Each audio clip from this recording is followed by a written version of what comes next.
Wow! Vlog oh!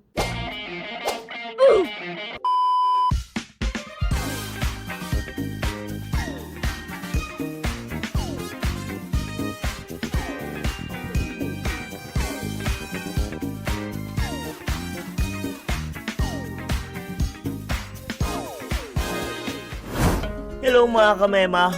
Welcome to ToyCon PH 2024! Ano bang meron dito sa convention na to?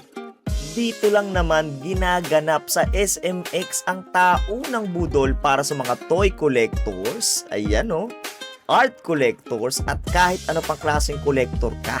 Pinipilahan taon-taon kasi grabe talaga tong mga makikita mo oh.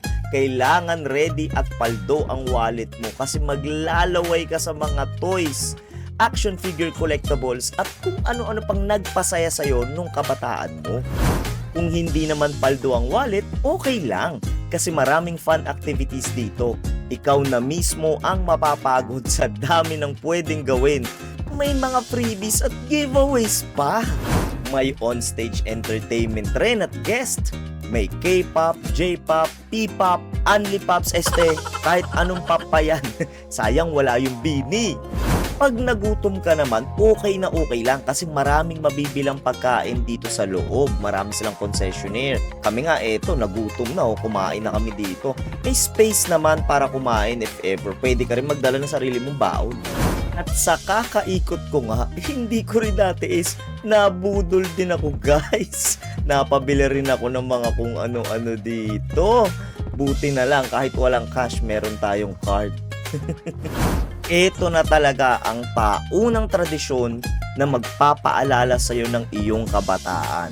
Bubuhay sa pusong bata mo, kahit feeling bata ka pa o isip bata lang. At kung mapagod ka kakalakad, huwag kang mag-alala. Sagot ka ni Del Monte mula pagpasok hanggang pag-uwi. Free taste. Free taste. Grabe yung free taste mo. Libre nga eh. Free taste ko.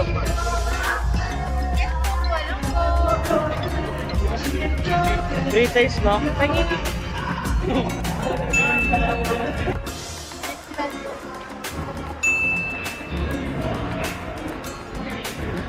Inom ka lang. Ang bala. Hindi ko nalalasahan ba? Wala pa yung Alfonso. Wala. Wala pa yung Alfonso. Hindi ko malasahan. Hindi mo malasahan?